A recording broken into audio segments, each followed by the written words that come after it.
Nagsisinungaling ka, Mayor. Tinatakpan mo eh. Your Honor, hindi po. Responsibility mo ito eh. Napakahigpit ninyo sa iba. Ngunit dito, wala kayong kibo. Manifest, Your Honor, that in the last hearing, I think the representative from Ping An disputed and contradicted the statements of Engineer Bonus that there was no valid contract, that there was no groundbreaking that happened in relation to that bridge, I think it's in Santa Monica, and that there was no formal letter written by Ping An asking for at least 15% advance payment. All of these facts were established and these were all contradicted, which means that Engineer Bonus did not come forthright before this committee. Maybe we should ask Engineer Bonus, what is your comment?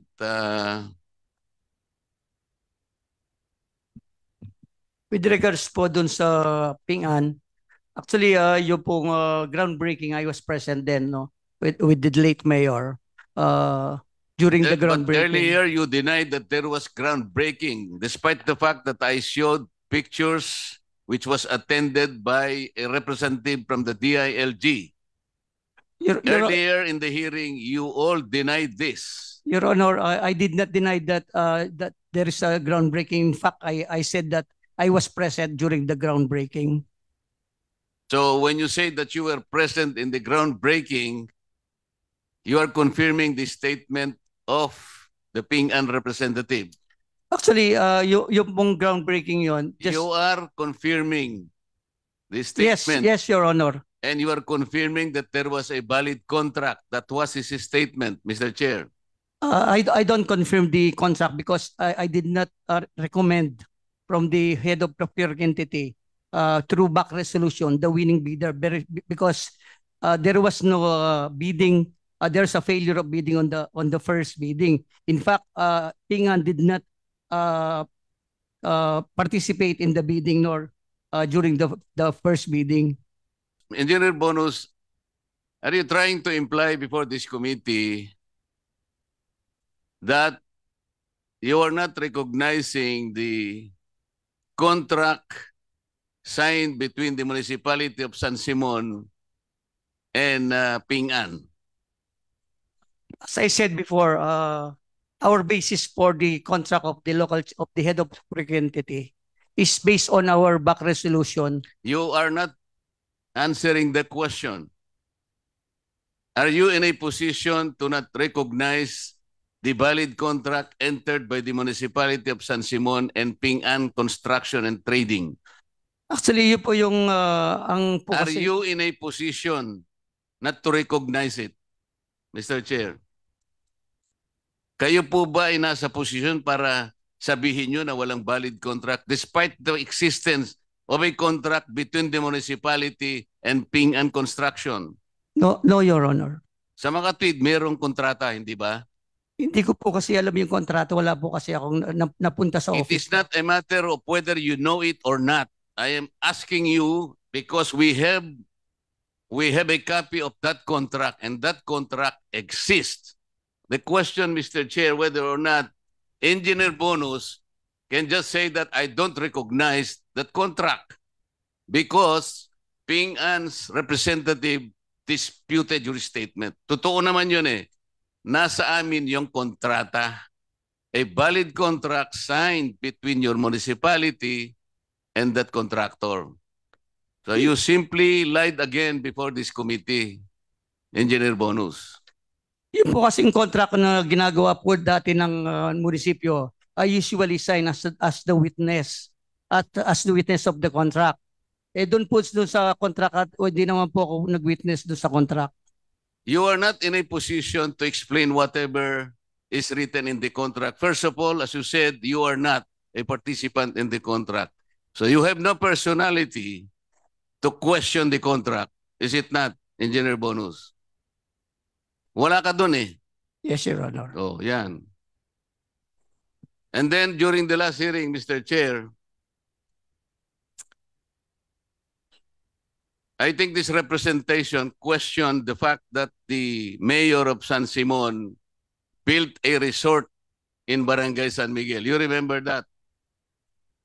Engineer Bonus, Mr. Chair. Yes, Your Honor. And then Mayor Punsalan said that he has not started building any facility. I recall that he said, Mr. Chair, he only fenced the property and there were skeletal structures. You remember that? Yes, Your Honor. Mr. Chair, in your position as the municipal engineer, is it not your responsibility to inspect facilities that are being built in the municipality? It is my responsibility, Your Honor. Your responsibility. And as I recall during the last hearing, Mr. Chair, the mayor said that he stopped the construction, and you heard that because you were seated very near the mayor. Di ba? Yes, Your Honor. Okay. And I also asked the mayor whether or not the land where he built his resort was reclassified, and he answered in the negative. You remember that, engineer? Yes, Your Honor. Okay. Sa makatwid, Mr. Chair, itong mayor ay napakahigpit niya pagdating sa mga reclassification. As a matter of fact, meron po siyang sulat sa BPLO supervisor, Mr. Chair. Ano po ba yung BPLO, engineer? Business licensing. Business Permit Licensing Office. Yes. At ang pangalan niya ay Emelito Dato, yung supervisor, tama? Emilito Batua po ata. Oh, Batu. On January 13, 2020, si Mayor Punsalan sinulatan si Mr. Emelito Dato, BPLO supervisor, na lahat ng mga binigyan ng business permit kinakailangang magpakita uli ng reclassification confirmation to his office pursuant to a memorandum. Talagang mahigpit po. Ang katotohanan, Mr. Chair, ay sa sulat na ito ay nilakipan niya ng 18 mga business establishments in San Simon.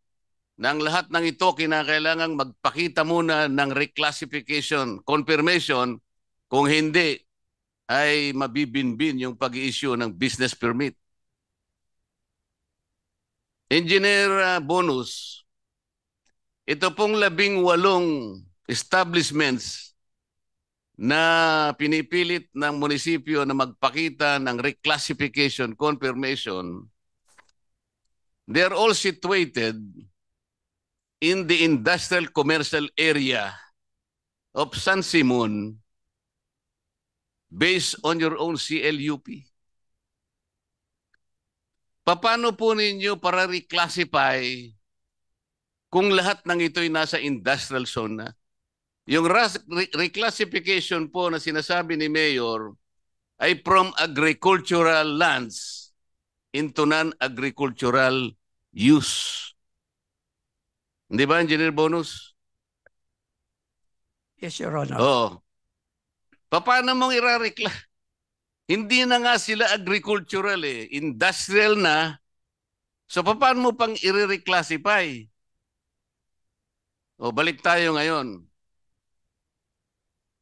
Kung si Mayor ay mahigpit sa pag-reclassify, tama naman po yun. Kunwari, agricultural talaga. Kailangan bago nyo patayuan ng anumang pasilidad, Mr. Chair, i-reclassify mo. Dapat kayong sumunod sa batas. Tama naman yun. Yun pong resort ni Mayor Punsalan was built in an agricultural area because San Miguel is basically an agricultural area. Correct, Engineer Bonus? Correct po, Your Honor. Okay, hindi niya pinareclassify. Pagkatapos ang tapang niya na pupuntahan niya yung nando na sa industrial zone, ang pare-reclassify niya, samantalang yung mismong kanyang resort, hindi niya na-reclassify. Ano masasabi mo dyan, Engineer Bonus? Mali naman po yung sa kanya. Ha? Yun lang. Mali naman po yung sa kanya, ma'am. Nilabag niya yung batas. Opo. Ha? Pero sabi niya, alam ko pong mali ako, kaya hindi ko na po itinuloy. Binakuran ko lang po at namalagi na lamang po doon na skeletal structure, Mr. Chair. Totoo ba yun? Actually po natigil po yung resort niya. Hindi nga, yung sabi niya, binakuran niya lang at ang natitira lang are skeletal structure. I am asking you, totoo ba yun? As the municipal engineer. Totoo po yung as of now. Totoo po. Totoo? Opo. Okay. So, skeletal structure, ha? Engineer. Fence and skeletal structure. Totoo yun, di ba? Yung pong sa kabila, skeletal, pero yung dito po, finish na po siya. Alam mo, nagsisinungaling ka. Hindi, dalawa po kasi yung structure niya. Wala ako sinasabi sa yung structure. Ang sinabi niya, skeletal structure. Nagtatakipan kayo. Ipakikita ko sa iyo, Engineer Bonus. Ito ba skeletal structure? Kompleto ito eh. Ha?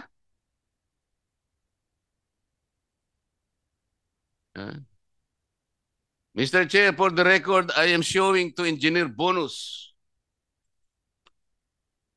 the completed skeletal structure describing the completed resort of Mayor Punsalan. Nagsisinungaling ka, Mayor. Tinatakpan mo eh. Your Honor, responsibility mo ito eh.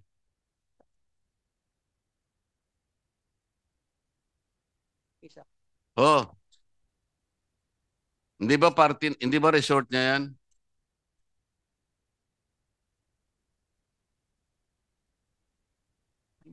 Mr. Chair, sinabi niya noon and I can still recall. Ayan po. Hindi ba totoo, Engineer Bonus, nung nanalo si Mayor Punsalan, itong panalo niya, dito sila ginanap ang celebration. Tama o hindi? Tama po. Oh. Paano mo sasabihin ngayon na skeletal structure yan?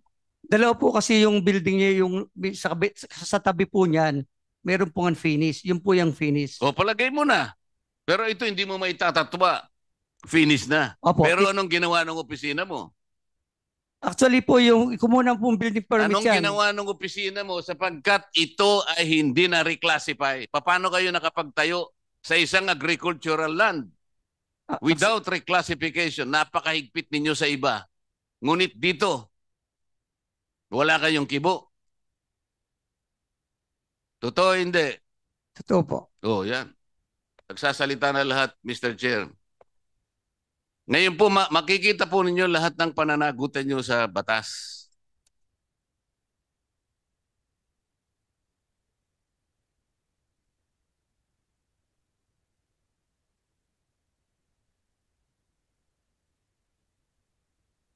Mr. Chair, meron po bang representative yung asan po ba si Mr. Loreto Santos? Salamat po, nandyan kayo. May I direct my questioning muna, Mr. Chair, to Mr. Loreto Santos now? Please Relax proceed. ka muna, Engineer Bonus, babalikan kita mamaya. Please proceed. Mr. Santos, I think 3 or 4